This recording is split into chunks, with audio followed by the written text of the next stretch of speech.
नमस्कार, आप देख रहे हैं वीयू न्यूज़ पावर्ड बाय विनय उजाला। आइए नजर डालते हैं आज की प्रमुख खबरों पर। भारत चीन संबंधों में नई पहल, जुलाई में बैन के बाद अब चीन देगा फर्टिलाइजर और रेयर अर्थ मेटल्स। रांची के खूंटी जेल से 4 नक्सली गिरफ्तार, पुलिस ने किया हथियार समेत गोला बारूद बरामद। जयचंद टिप्पणी से मचा बवाल, कोर्ट ने देवकीनंदन ठाकुर को भेजा समन। एशिया कप 2025 में 17 साल बाद बिना रोहित और विराट के उतरेगी टीम इंडिया। मुंबई में लगातार बारिश से हाहाकार, सड़कें जलमग्न, घर और दुकानों में भरा पानी, 250 से ज्यादा फ्लाइट्स हुई लेट। राज्यसभा में वोटर वेरिफिकेशन पर हंगामा, किसानों के लिए यूरिया रिलीज की मांग पर विपक्ष का प्रदर्शन। दिल्ली में स्कूल फीस नियंत्रण अधिनियम लागू, एलजी से मंजूरी मिलने के बाद सरकार ने किया अधिसूचित। सीएम यादव की कैबिनेट बैठक में इलेक्ट्रॉनिक मैन्युफैक्चरिंग क्लस्टर और श्री कृष्ण पाथेय योजना के गीता भवन को मिली मंजूरी। विधायक आरिफ मसूद के खिलाफ 3 दिन में दर्ज करे एफआईआर, एमपी हाईकोर्ट का आदेश। भोपाल के जालसाजों ने ऑनलाइन ट्रेडिंग के नाम पर की ठगी, 4 आरोपी हुए गिरफ्तार। डीआरआई का भोपाल में ऑपरेशन क्रिस्टल ब्रेक, 92 करोड़ की ड्रग्स फैक्ट्री ध्वस्त, 7 आरोपी गिरफ्तार। भोपाल में सेना जवान की पत्नी से नौकरी का झांसा देकर युवक ने किया कई बार शोषण। जबलपुर में गोवंश तस्करी का भंडाफोड़, कटनी से नागपुर जा रही एक्सयूवी पकड़ी, हिंदू संगठन को देख तस्कर फरार। उमंग सिंगार का आरोप, फर्जी जनादेश और वोटर सूची गड़बड़ी से बीजेपी ने बनाई सरकार।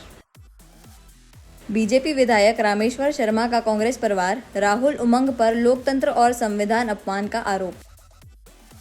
उज्जैन में निकली महाकाल की राजसी सवारी, रजत पालिका में नगर भ्रमण, पुष्प वर्षा से गूंजा भक्तिमय माहौल। एआई से घटेगा इंसान और वन्य जीवों का संघर्ष, आईआईटी इंदौर और एसएफआरआई जबलपुर का बड़ा करार। इंदौर में सीजन की बारिश 15 इंच पार, दोपहर बाद पूर्वी पश्चिमी इलाकों में हुई झमाझम बरसात। इंदौर में 12 करोड़ में बढ़ेगी बीआरटीएस की चौड़ाई, हटाए जाएंगे बस स्टेशन। इंदौर के डिलीवरी कंपनी के ड्राइवर ने खाया जहर, 6 महीने से वेतन न मिलने पर था परेशान। उज्जैन में श्रावण भाद्रपद परंपरा अनुसार महाकालेश्वर की धूमधाम से निकली राजसी सवारी, रजत पालकी में हुआ नगर भ्रमण, पुष्प वर्षा से गूंजा भक्तिमय माहौल। श्रावण भाद्रपद माह की परंपरा के तहत भगवान श्री महाकालेश्वर की राजसी सवारी सोमवार शाम 4 बजे धूमधाम से निकली। रजत पालिका में विराजमान श्री चंद्रमौलेश्वर नगर भ्रमण पर निकले तो संपूर्ण उज्जैनी महाकाल की जय जयकार से गुंजायमान हो उठी। मुख्यमंत्री डॉक्टर मोहन यादव ने सभा मंडपम में भगवान का पूजन अर्चन किया और सवारी मार्ग पर डमरू और झांझ बजाकर स्वागत किया। इस दौरान प्रभारी मंत्री टेटवाल भी पूजन कर सवारी में शामिल हुए। सवारी मार्ग पर देश भर से आए भक्तों का जनसैलाब उमड़ पड़ा। भक्त त्रिनेत्रधारी महाकाल के दर्शन कर भाव विभोर हो गए। वहीं रामघाट पर हेलीकॉप्टर से पुष्प वर्षा कर भक्तिमय माहौल को और भव्य बना दिया गया। बाबा महाकाल की आखिरी सवारी का अवसर पर मैं प्रदेशवासियों को बाबा महाकाल के माध्यम से आशीर्वाद की कामना भी करता हूँ और बाबा महाकाल धूमधाम से इस चराचर जगत के कल्याण के लिए दर्शन देने के लिए पधारे हैं। वैसे सावन हमारा पूर्णिमा से पूर्णिमा पूरी महीने की हर सावन की सवारी पे पूरे देश में महादेव की सवारियाँ निकलती है, लेकिन बाबा महाकाल की उत्तर और दक्षिण दोनों परंपराओं के अनुसार भादवा के प्रत्येक सोमवार अर्थात 2 सोमवार तक सवारी निकलती है। ऐसे में भादवा की सवारी के आखिरी समापन के अवसर पर इस साल की सवारी मान के चलते हैं। बाबा महाकाल की सावन की सवारी यहाँ तक आकर विराम लेती है। दशहरे पे फिर बाबा दर्शन देने के लिए पधारेंगे। मेरी अपनी ओर से, राज्य सरकार की ओर से बाबा की सवारी में पुष्पांजलि वर्षा भी की गई। धूमधाम से सवारी निकल रही है। बाबा हम सब पे कृपा करे, मैं यही कामना करते हुए प्रदेशवासियों को, देशवासियों को बाबा की सवारी की बधाई देता हूँ। मुख्यमंत्री डॉक्टर मोहन यादव की कैबिनेट ने बैरसिया रोड पर इलेक्ट्रॉनिक मैन्युफैक्चरिंग क्लस्टर और श्री कृष्ण पाथेय योजना के अंतर्गत गीता भवन निर्माण परियोजना को दी हरी झंडी। मुख्यमंत्री डॉक्टर मोहन यादव की कैबिनेट बैठक में इलेक्ट्रॉनिक मैन्युफैक्चरिंग क्लस्टर 2.0 को मंजूरी मिल गई है। यह क्लस्टर बैरसिया रोड पर 210 एकड़ जमीन पर विकसित होगा, जिससे प्रदेश में इलेक्ट्रॉनिक इंडस्ट्री में निवेश की नई संभावनाएं खुलेंगी। इसके साथ ही बैठक में श्री कृष्ण पाथेय योजना के तहत गीता भवन निर्माण परियोजना को भी हरी झंडी दी गई है। सरकार ने इसके लिए 100 करोड़ रुपए का बजट प्रावधान किया है और 3 सालों में सभी नगरीय निकाय क्षेत्रों में गीता भवन बनाने का लक्ष्य रखा गया है। हर गीता भवन में पुस्तकालय, 3 रीडिंग रूम, ई-लाइब्रेरी, साहित्य बिक्री केंद्र और कैफेटेरिया की सुविधा होगी। वहीं बड़े शहरों में 1500 से 1000 सीट क्षमता और छोटे शहरों में 500 से 250 सीट क्षमता वाले गीता भवन बनाए जाएंगे।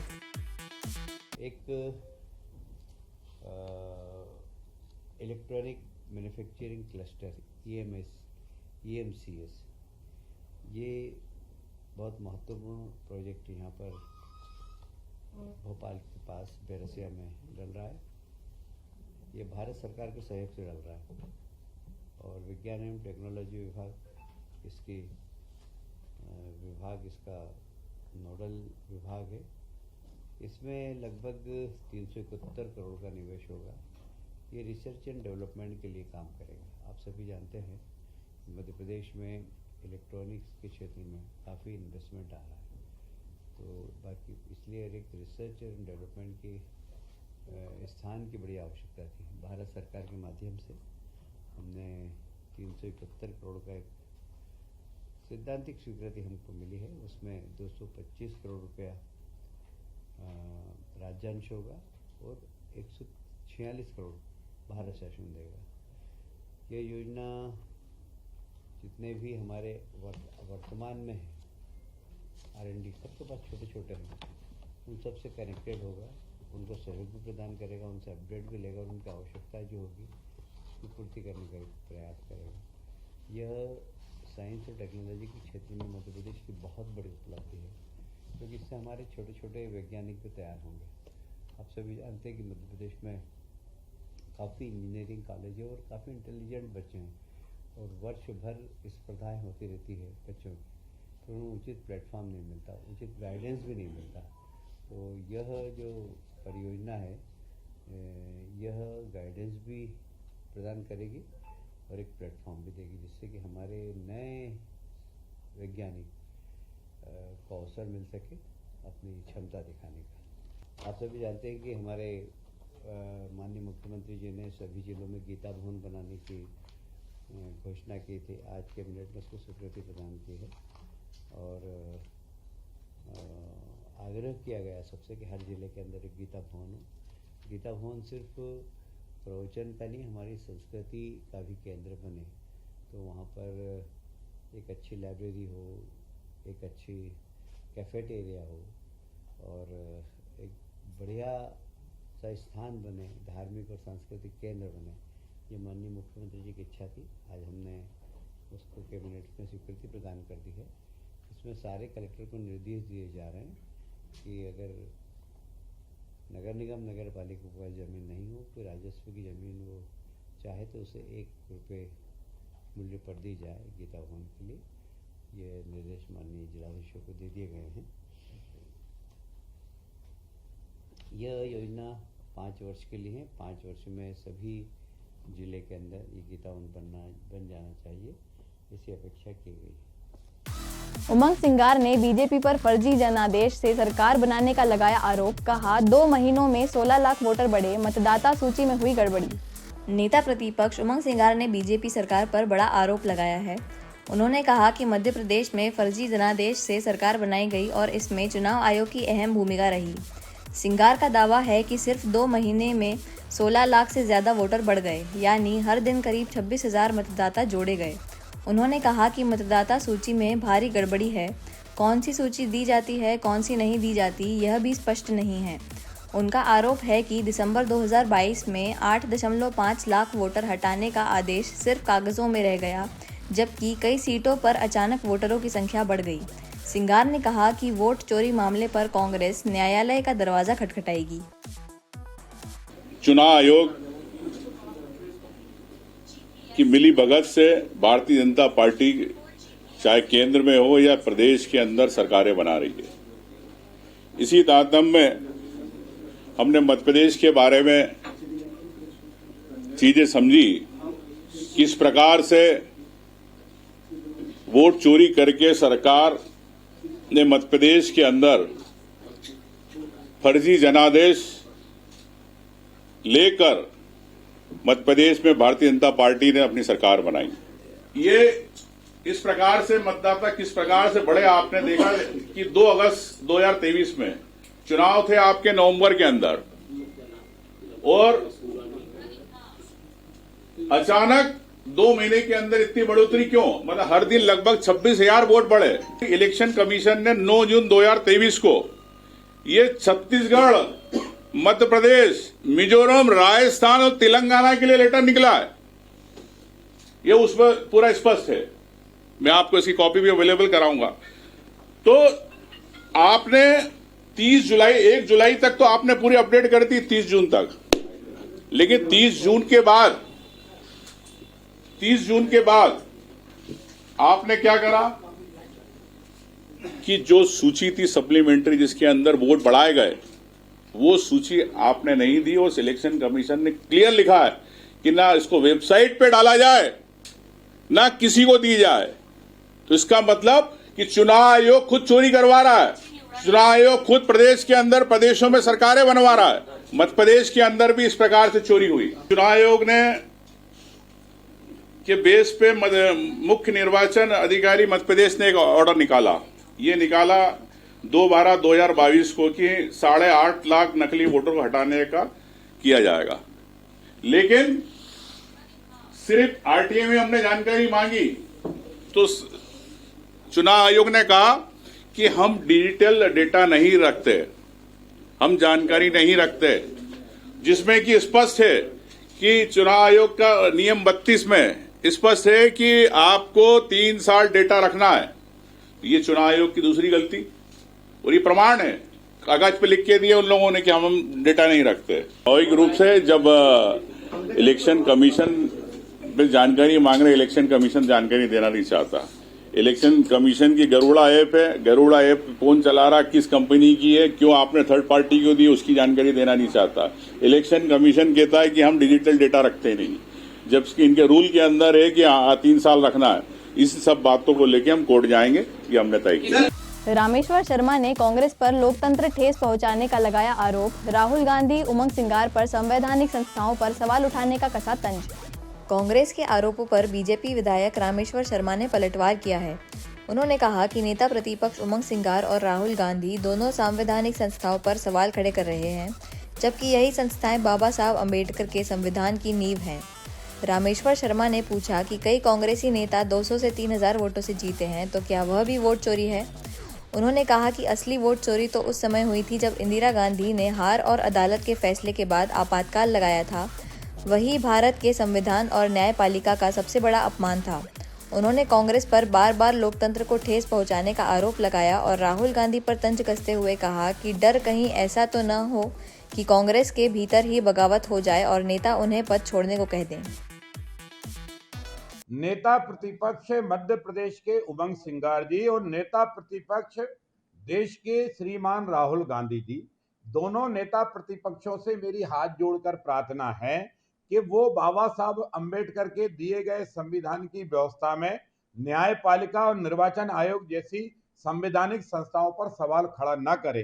कांग्रेस के नेता जहां 1000, 2000, 2500, 3000 से हार गए तो वो कह रहे हैं कि यहाँ वोट चोरी हो गया। लेकिन मेरा ये भी कांग्रेसी नेताओं से पूछना है कि कई कांग्रेसी नेता 700 वोट से, 400 वोट से, 1300 वोट से, 2700 वोट से, 200 वोट से, 3000 वोट से जो कांग्रेसी नेता जीते हैं, क्या उन कांग्रेसी नेताओं ने वोट चोरी की है क्या? अगर नहीं की तो श्रीमान जरा भारत के संविधान और भारत के लोकतंत्र के प्रति जनता का अविश्वास पैदा न करें। सच में अगर वोट चोरी हुई थी तो श्रीमती इंदिरा गांधी ने पराजय के बाद और कोर्ट के निर्णय के बाद जो तानाशाही और आपातकाल लगाया था, वो देश में सबसे बड़ी वोट चोरी थी। वो भारत के संविधान का सबसे बड़ा अपमान था, वो न्यायपालिका का सबसे बड़ा उल्लंघन था और अपमान था। इसलिए कांग्रेस ये पाप बार बार कर रही है। मेरा राहुल गांधी जी से ये कहना है कि राहुल गांधी जी हार के भय से इतने मत पगलाओ, इतने मत खिस्याओ कि आप इस डर के कारण कि कल कांग्रेस में विद्रोह ना हो जाए, हम बिहार हार जाएं, हम यूपी हार जाएं, हम अन्य प्रदेशों में हार जाएं, और हार के जब परिणाम आए तो जनता ऐसा नहीं कि हमसे मांग करने लगे और कांग्रेस के नेता भी बोलने लगे कि राहुल गांधी अब माफ करो, नेता प्रतिपक्ष पद से हट जाओ और कांग्रेस को बचने दो। श्रीमान राहुल गांधी जी, आपके अगर यही आचरण व्यवहार रहे तो बची खुची कांग्रेस भी अपने आप चोरी हो जाएगी, क्योंकि कांग्रेस में जो समझदार लोग होंगे वो आपका नेतृत्व स्वीकार नहीं करेंगे, वो कांग्रेस को छोड़ जाएंगे और वो वहां चले जाएंगे जहां लोकतंत्र को सम्मान मिले, जहां मतदाता के मत की पहचान और कीमत को स्वीकार किया जाए, या मत देने वाले का पर अविश्वास नहीं बल्कि उससे मत पर विश्वास और भरोसा किया जाए, जो परिणाम आए उसे मतदाता का परिणाम मानकर उसका आदर किया जाए। आपका व्यवहार ये खिस्यानी बिल्ली की तरह है, आपका व्यवहार ये पागलपंथी का व्यवहार है। इसलिए मुझे ऐसा लगता है कि वोट चोरी हो कि नहीं हो, पर कांग्रेस चोरी जरूर होने वाली है। डीआरआई ने भोपाल के जगदीशपुर में छापा मारकर 92 करोड़ की मेफेड्रोन ड्रग्स जब्त की, 7 आरोपी गिरफ्तार। डीआरआई ने गुप्त ऑपरेशन क्रिस्टल ब्रेक के तहत भोपाल में अवैध दवा बनाने वाली फैक्ट्री का भंडाफोड़ किया है। राजधानी के जगदीशपुर इलाके में छापेमारी के दौरान 92 करोड़ रुपए की 61 किलो से ज़्यादा मेफेड्रोन ड्रग्स जब्त की गई है। इस दौरान केमिस्ट समेत 7 आरोपी पकड़े गए, जिनके तार यूपी, मुंबई और सूरत तक जुड़े मिले हैं। सूरत से हवाला के जरिए पैसा भेजा जाता था तो वहीं यूपी से कच्चा माल सप्लाई होता था। छापे में 500 किलो से ज़्यादा केमिकल भी बरामद हुआ, जिससे बड़ी मात्रा में ड्रग तैयार की जा सकती थी। डीआरआई की इस कार्रवाई से अंतर्राष्ट्रीय ड्रग सिंडिकेट को करारा झटका लगा है। भोपाल के अवधपुरी क्षेत्र में सेना जवान की पत्नी से युवक ने नौकरी का झांसा देकर कई बार किया शोषण। पीड़िता की शिकायत पर पुलिस ने मामला दर्ज कर जांच शुरू की। भोपाल से एक सनसनीखेज मामला सामने आया है। अवधपुरी थाना क्षेत्र में सेना के जवान की पत्नी को नौकरी दिलाने का झांसा देकर एक युवक ने उसके साथ ज्यादती की। पुलिस के अनुसार आरोपी कटनी का रहने वाला जयदीप है, जो फिलहाल भोपाल में रह रहा था। करीब 1 साल पहले एम्स अस्पताल आते जाते समय पीड़िता की उससे जान पहचान हुई थी। धीरे धीरे आरोपी ने महिला को अपने जाल में फंसा लिया और नक्षत्र एनक्लेव स्थित फ्लैट व शहर के होटलों में कई बार शोषण किया। मामला तब खुला जब छुट्टी पर लौटे पति को बाथरूम में छुपा रखा मोबाइल मिला और पूछताछ में पूरी सच्चाई सामने आ गई। पीड़िता और उसके पति की शिकायत पर पुलिस ने मामला दर्ज कर जांच शुरू कर दी है। आज दिनांक को एक महिला द्वारा कंप्लेंट की गई कि उसे नौकरी का झांसा देकर एक व्यक्ति ने ज़बरदस्ती उसके साथ गलत काम किया है, जिस पर इसे थाना अवधपुरी में 69 BNS के तहत का अपराध पंजीबद्ध किया गया है और आरोपी जयदीप को गिरफ्तार कर न्यायिक अभिरक्षा में पेश किया गया। मैडम, कैसे इनकी मुलाकात हुई आपस में? उस संबंध में उसने बताया है कि पहले से फ्रेंडशिप हुई है, कुछ इसको जॉब चाहिए थी और उसी से रिलेटेड इसकी फ्रेंडशिप हुई। इसने अपना रिज्यूम वगैरह भी उसे शेयर किया और लेटर ऑन उसने उसका फ़ायदा उठाकर इसके साथ गलत काम किया। ऐसे ही खास खबरों के लिए बने रहिए हमारे साथ VU न्यूज़ पर, पावर्ड बाय विनय उजाला।